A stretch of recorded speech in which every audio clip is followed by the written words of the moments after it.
the torch of freedom burn.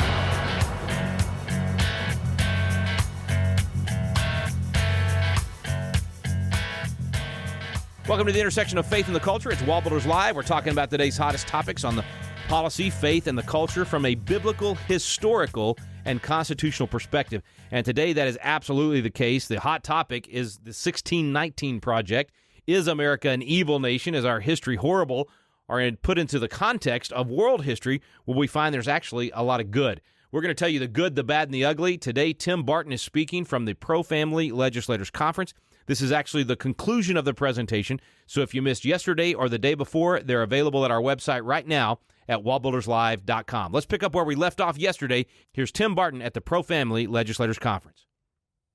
There's a spy in the camp. We have a spy. We have to find the spy, and we need to kill him. We can't let the spy go. And James is hearing all this. So you can imagine the tension in the moment, right? Because you're a spy, you got to play the game, but you know if they catch you, your life is on the line. Cornwallis tells the officers, leave the tent. He says, James, you stay behind. What is about to happen, right? Because are you caught? So when all the officers leave, Cornwallis says, James, I don't know who I can trust, but I know there's a spy. But I know you hate the Americans as much as I do, so I think you're probably the only one I can trust. He says, James, I need someone that I can trust that can go to the American camp, that can get intel on the Americans and come back and let me know what they're doing. Would you be my personal spy? Right? James has got to play the games. He's like, oh, I hate the American. Okay, I'll go, right? So he pretends to be a spy for the British. The whole time he's actually a real spy for the Americans. In the midst of this, he is the one that found out Cornwallis was going to Yorktown, which is where we actually captured Cornwallis. So this is where the second letter from Lafayette to Washington, Lafayette says, remember that spy I told you about who's the best spy I have? He just got word that Cornwallis and all the major officers are going to Yorktown. This could be the moment we've been praying for and waiting for. We might be able to end the revolution right here if we can bottle them up and catch them. Well, they bottled them up and caught them at Yorktown. The reason they did was because of the intelligence of James Armistead. Here's what's so significant. George Washington actually gives credit to the intelligence he got, James Armistead, for being one of the primary reasons that they were able to end the revolution as quickly as they did and saving as many lives as they did because of James Armistead. Now, let me also point out, right, in military operations, we do have military intelligence where there's a lot of spy op kind of stuff that happens. That began with the first double spy in American history, James Armistead. And let me put a little bow on this kind of American Revolution story. The American Revolution, John Adams said the American Revolution began when the first blood was shed during the Boston Massacre. Okay? That's when the revolution began. Well, who was the guy who was the first blood shed in the Boston Massacre? Crispus Attucks. Let me just throw out a revelation for you. The American Revolution arguably began with the death of a black man and arguably was won because of the intelligence of a black man. There's no way...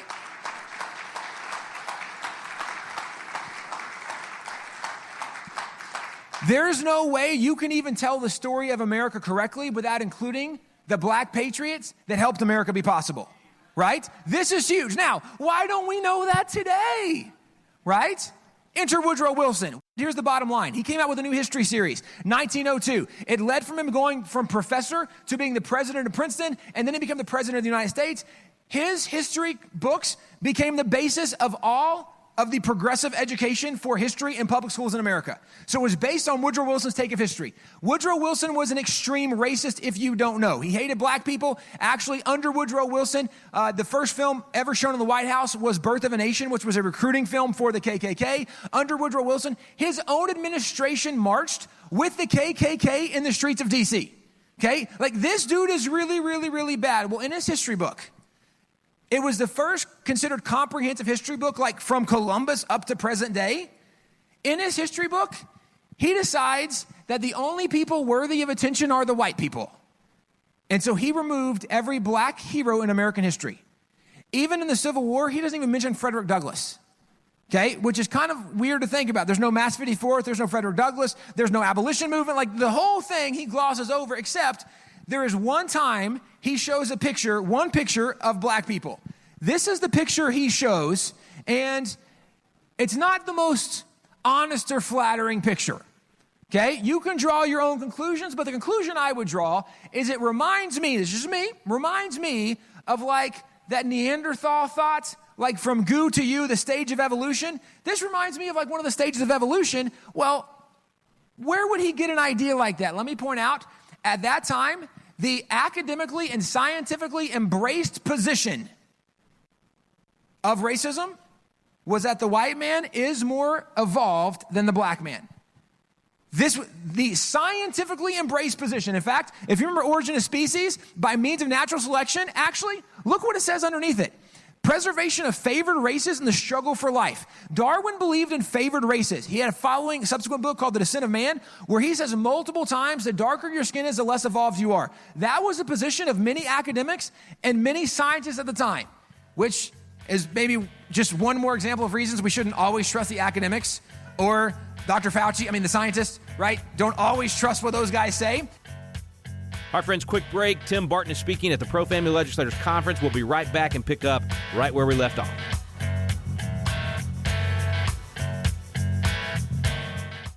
Hey guys, we want to let you know about a new resource we have at WallBuilders called The American Story. For so many years, people have asked us to do a history book to help tell more of the story that's just not known or not told today, and we would say very providentially in the midst of all of the new attacks coming out against America, whether it be from things like the 1619 Project that say America is evil and everything in America was built off slavery, which is certainly not true, or things like even the Black Lives Matter movement, the organization itself, not the statement Black Lives Matter, but the organization that says we're against everything that America was built on, and this is part of the Marxist ideology. There's so many things attacking America. Well, is America worth defending? What is a true story of America? We actually have written and told that story, starting with Christopher Columbus, going roughly through Abraham Lincoln. We tell the story of America not as the story of a perfect nation or a perfect people, but the story of how God used these imperfect people and did great things through this nation. It's a story you want to check out. WallBuilders.com, The American Story.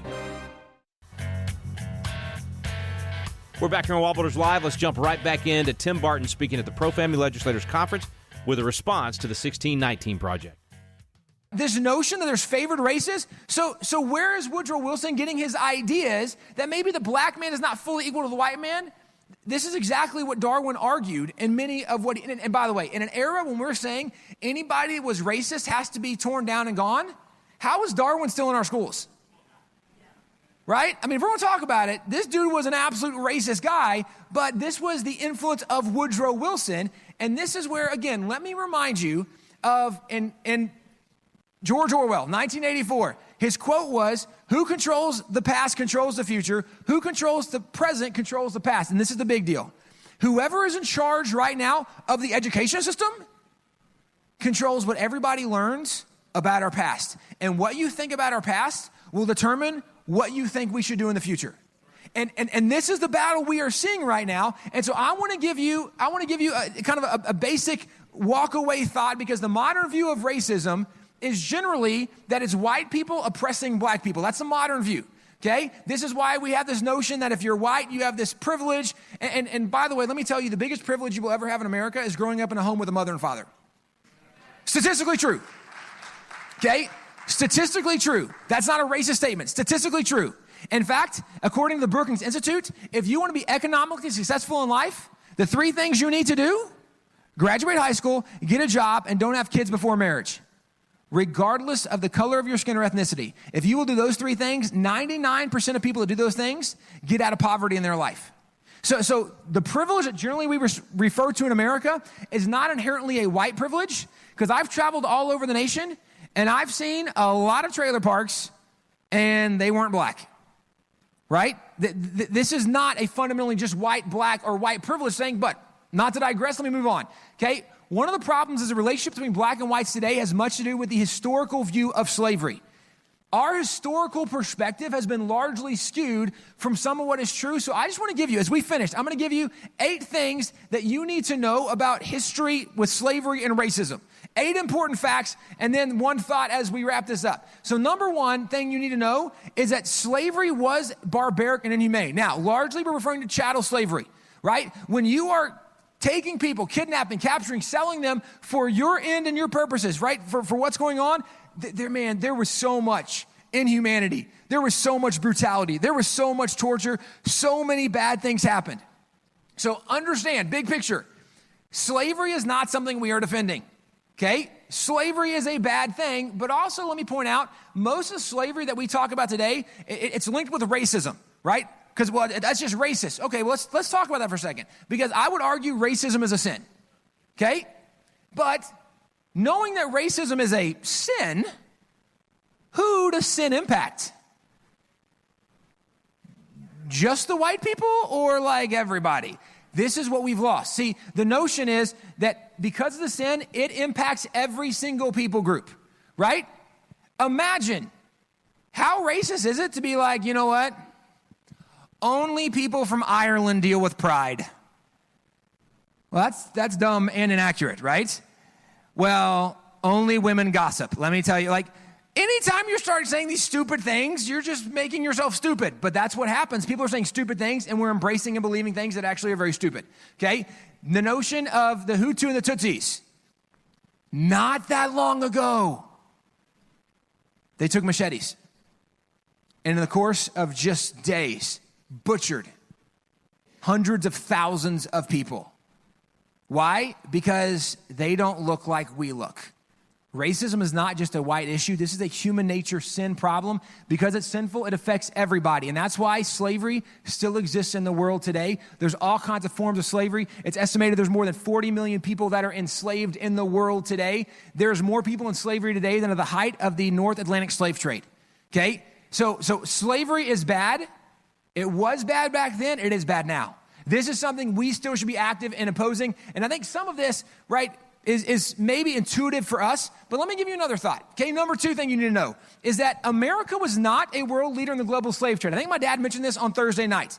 Okay, so some of this one point's going to be reviewed just a little bit. Okay, we were not a leader in the global slave trade. If you look at the African slave trade, lasted for just under 400 years. 12.7 million slaves came out of Africa, but they've actually documented where those slaves went when they left Africa. And when those slaves left Africa, what they discovered was 43% went to Portugal and Brazil, or their holdings. 24% went to Great Britain, 15% went to Spain, 11% went to France, 5% went to the Dutch, 2.5% went to the United States, and 1% went to Denmark.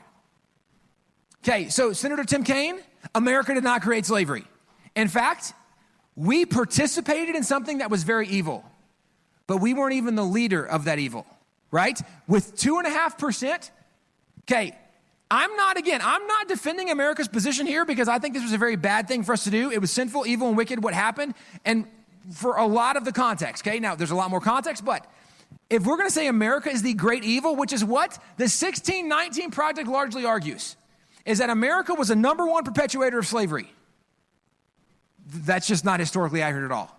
I have never heard anybody talk about Portugal or Brazil ever in terms of slavery, and they were the leader of taking slaves out of Africa. But let me go even further, because all nations dealt with slavery. If you look at the time of the founding fathers, what nation had ended slavery? None. Hey, friends, got to take a quick break here. You've been listening to Tim Barton. He's speaking at the ProFamily Legislators Conference with a response to the 1619 Project. We'll be right back in a moment.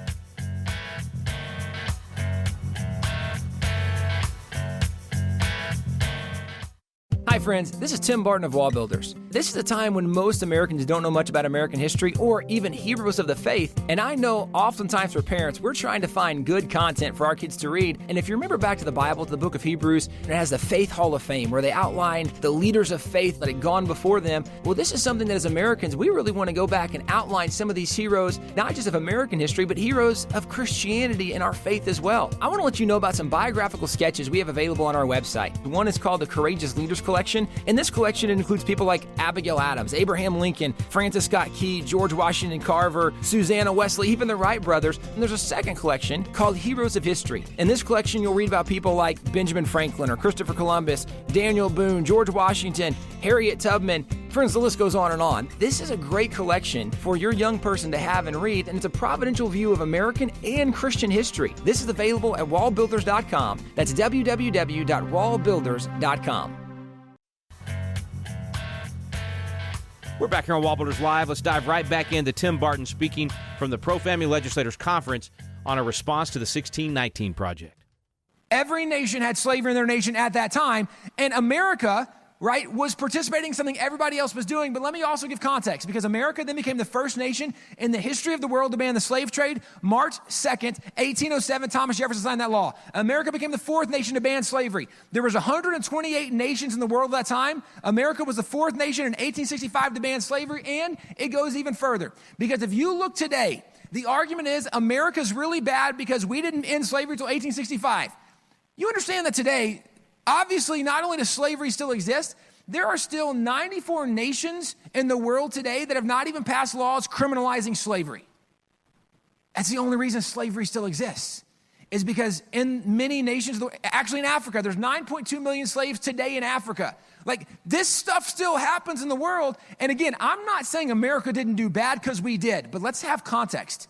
Because we were one of the very first nations to correct that bad, where other nations are still embracing that bad. And even today, when you look at the map of where slavery exists and how bad it is today, if you look at the globalslavetrade.org, they actually identify the people doing the most to fight slavery today. The number one nation is the Netherlands. America's the number two nation in the world opposing slavery. America's doing more right now than arguably anywhere else in the world to oppose slavery, but yet we're still saying America is one of the most racist nations of the world. It doesn't make sense if you actually know what America is doing, and even what America did or stopped in her past. The third thing you need to know is the history of Jamestown. Now, the first thing I mentioned was that when this first shipload of slaves arrived, they were made indentured servants. Now, maybe conditions were really bad for those 7 years. That could be true. At the end of those 7 years, they then got their freedom. One of the guys who got his freedom and was actually believed to be one of those indentured servants was a guy named Anthony Johnson. Anthony Johnson was a black man. Anthony Johnson then became a landowner. Anthony Johnson, as a landowner, began to indenture servants to come and work for him. There was a black man who worked for Anthony Johnson, who Anthony Johnson said is the laziest man I've ever had work for me.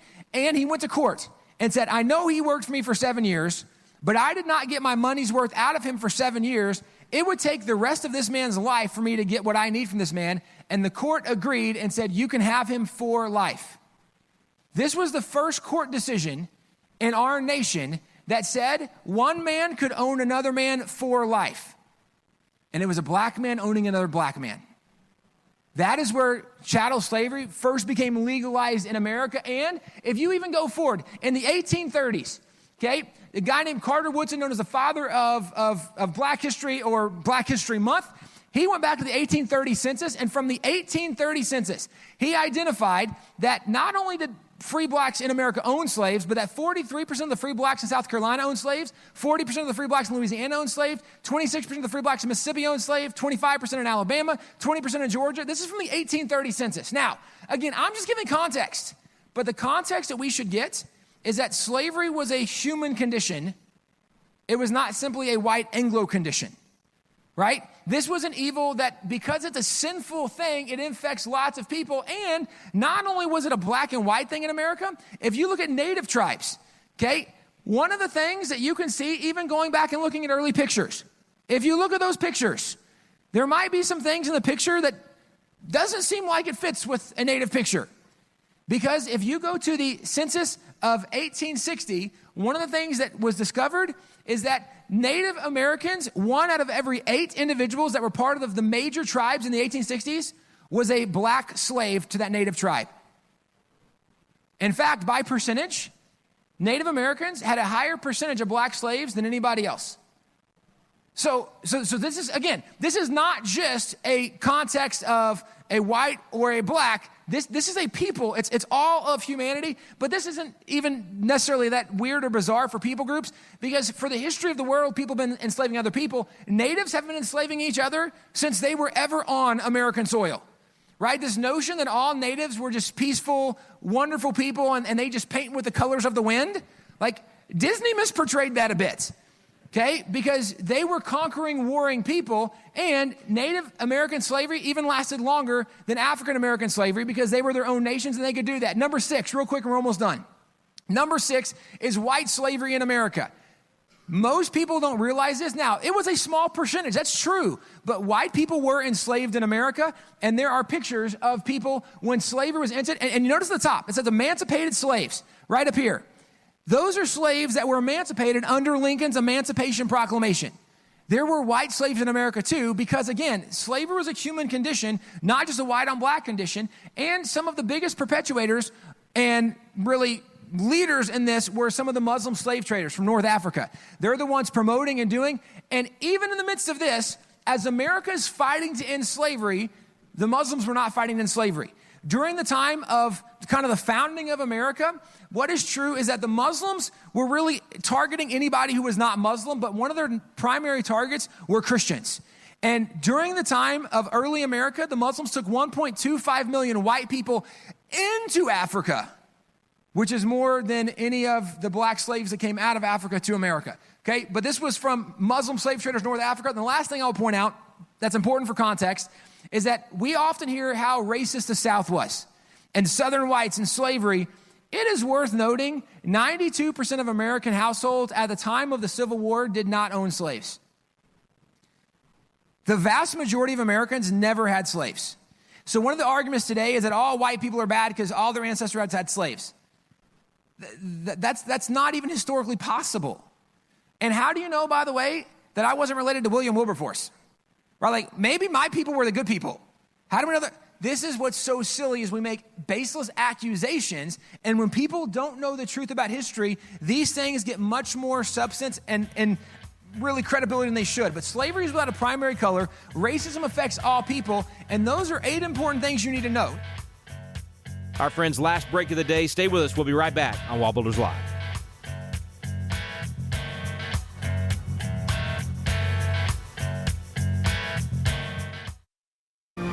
Have you noticed the vacuum of leadership in America? We're looking around for leaders of principle to step up, and too often, no one is there. God is raising up a generation of young leaders with a passion for impacting the world around them. They're crying out for the mentorship and leadership training they need. Patriot Academy was created to meet that need. Patriot Academy graduates now serve in state capitals around America, in the halls of Congress, in business, in the film industry, in the pulpit, and every area of the culture. They're leading effectively and impacting the world around them. Patriot Academy is now expanding across the nation, and now's your chance to experience this life-changing week that trains champions to change the world. Visit patriotacademy.com for dates and locations. Our core program is still for young leaders 16 to 25 years old, but we also now have a citizen track for adults. So visit the website today to learn more. Help us fill the void of leadership in America. Join us in training champions to change the world at patriotacademy.com. Welcome back to WallBuilders Live. It's time for the conclusion of Tim Barton's presentation on the 1619 project. He did this at the ProFamily Legislators Conference just a few weeks ago. The first 2 parts of the program are available on our website right now. Today is the conclusion. Even if you tuned in the middle of the day, all 3 parts available at wallbuilderslive.com. Let's jump in and get the conclusion from Tim Barton. Here's the conclusion that I want you to walk away with, and I'm going to talk about the piece of paper that I just handed you. So 2 things. Slavery has affected all races. Every single people group at some point in their history were enslaved and at some point enslaved somebody else. So no people group has not been a part of this great evil at some point. But here's where America is different. And here's where, if you're taking notes, you need to write this down. Slavery in America, actually legal opposition to slavery, happened in America before anywhere else in the world. So America started fighting slavery before anywhere else in the world. America paid a higher price in ending slavery than anywhere else in the world because, right, arguably the Civil War, all the lives lost in the Civil War in slavery. So we started earlier. We paid a higher price. And even today, we do more to oppose slavery than anybody else in the world. So we started earlier. We paid a higher price, and we're still doing more today. So America certainly was part of a great evil. Certainly that is part of our story. Certainly that's part of our history. But also part of our history is the fact that we corrected it before anybody else in the world.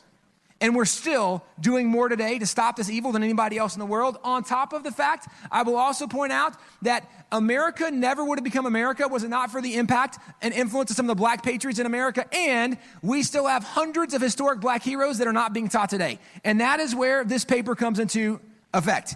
You guys were given this. There are 3 pages of black heroes, black names, and some data, and then there are 3 pages of footnotes. Because every one of those are things that are very easily historically identified. What we are going to encourage is that in your state, as a lot of people, State Board of Education, they want to embrace 1619. We would encourage you pass a resolution that you do legislation promoting that we learn. If they say we want to learn 1619, okay, well, let's make sure we also learn. And you can counter, the Bible says you overcome, right, the evil with the good. If we learned so much of the good, right, that America started earlier, that America paid a higher price and does more today, if we learned that, it would counter a lot of the negative that we are hearing.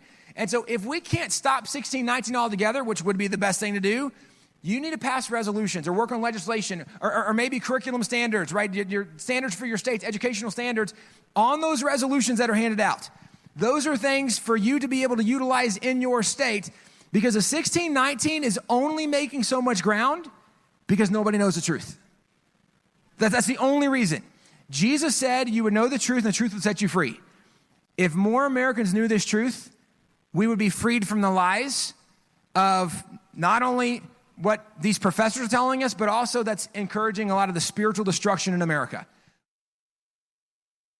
All right, friends, that was Tim Barton speaking in response to the 1619 Project. That entire presentation, as I said earlier, is available on our website at WallBuildersLive.com. It began on Wednesday of this week, the middle part on Thursday, and today the conclusion. You can get all three parts at WallBuildersLive.com. We would appreciate you sharing those with your friends and family. I sat in the back of the room when he gave this presentation with my jaw on the ground. I mean, just phenomenal information. It is so powerful, and it needs to be shared with your friends and family. We hope you'll grab those programs today at WallBuildersLive.com and do exactly that. Thanks so much for listening. You've been listening to WallBuilders Live. We stand undivided.